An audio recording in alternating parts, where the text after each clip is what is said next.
Na, toliau toks biški įdomesnis peiliukas, medinė rankena, medis smagus, patogus kietmedis.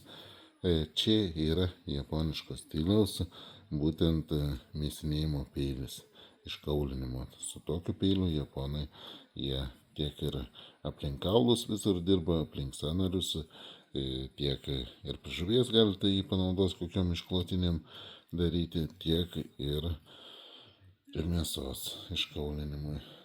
Labai smagus peilis, labai fainai, ypač su galiuku, kai reikia kur prasieiti, tai jau čia toks įdomesnis. Standartiniai galandimai, tokie vidutinio aštrumo.